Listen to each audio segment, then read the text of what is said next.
Hello sa inyo mga tolls, welcome sa akin channel. And ngayon tuturo ko sa inyo a classic song from Carpenters. Title nito is You. So let's start. So, nasa standard tuning tayo. And before ko ituturo sa inyo yung plucking chord, tuturo ko sa inyo muna yung chord part. So first chord is the D. I use D9 and then D major 9. So itong chord na to, dalawang balik, and then next chord is G, and then D over G. Next is A7 suspended, passing chord to A7. So, yung plucking part niya sa intro is ganito yon.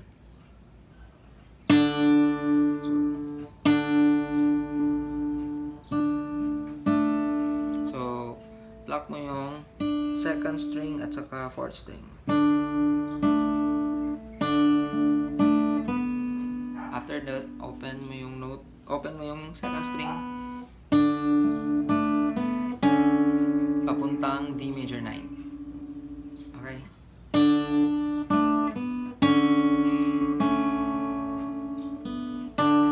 So, dalawang balik. Same lang. Same pluck.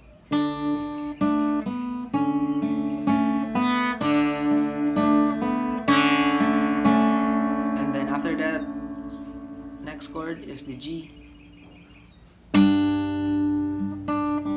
6th string at saka second string yung pluck mo.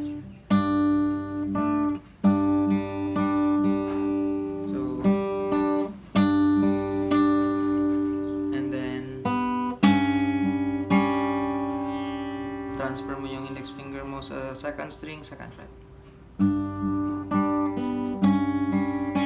Okay? Ulitin natin first a part ng intro.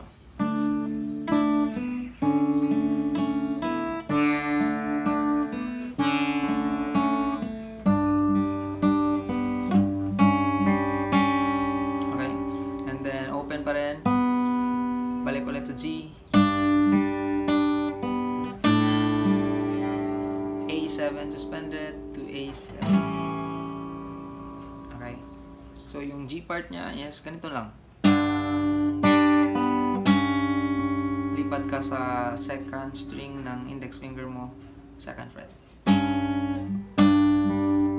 Open. Then, balik ulit.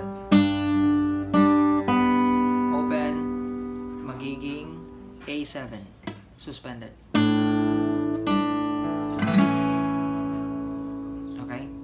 So, ulitin ko from the top.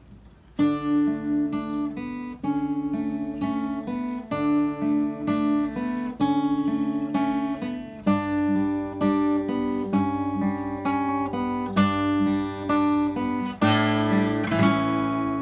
yun. Next part ng kanta is the verse. Yung chord na ginamit ko is D. Next is D over F sharp. Next is E minor 7.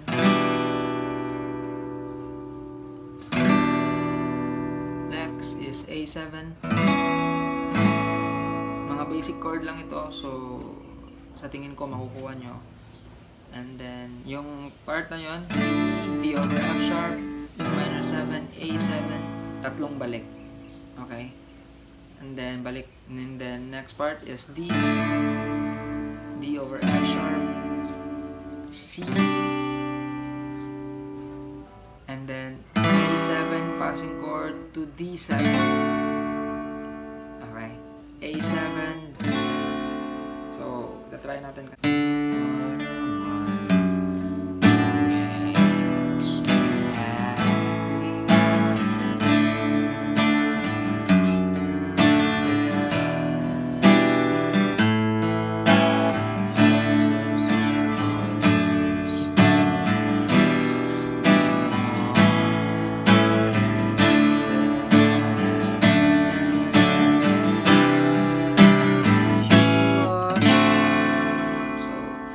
Yun. And then after nun, chorus part natin. So yung chord nito is G major 7. You can use also a basic G lang, but I prefer G major 7. If you don't know that, ganito yun. Index finger mo 6th string 3rd fret, and then ring finger mo sa 4th string 4th fret, index finger 6th string 3rd fret, and then ring finger mo sa 4th string 4th fret, then little finger mo 3rd string 4th fret, and then last is the middle finger in the 2nd string 3rd fret. G major 7. Next is the D. D9. I use D9, not D9. Next is E minor 7. And then A7. After nan, balik na sa G. And then D. E minor 7. A major, and then dito isang measure, and then C, isang measure. Ito C chord, and then next is G over B, next is B flat. So, after nun, balik ulit sa D, and then D over F sharp, E minor 7, A7 suspended, and then passing chord to A7.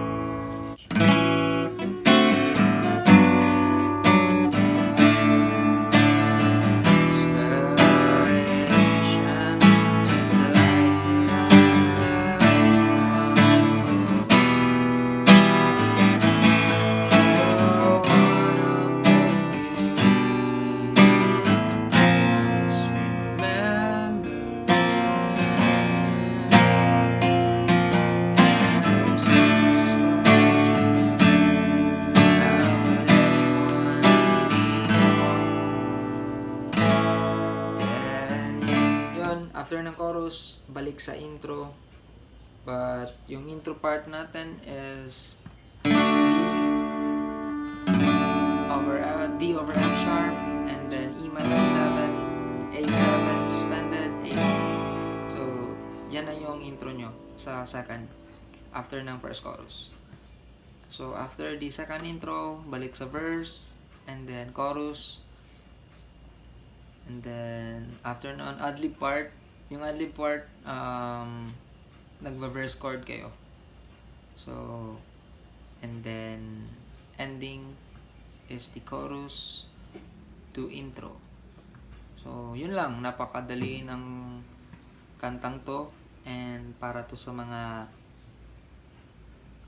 gustong gustong matuto ng kantang to, pwede nyo tong kantahin sa mga magulang nyo. Magugustuhan nila. So, yun lang.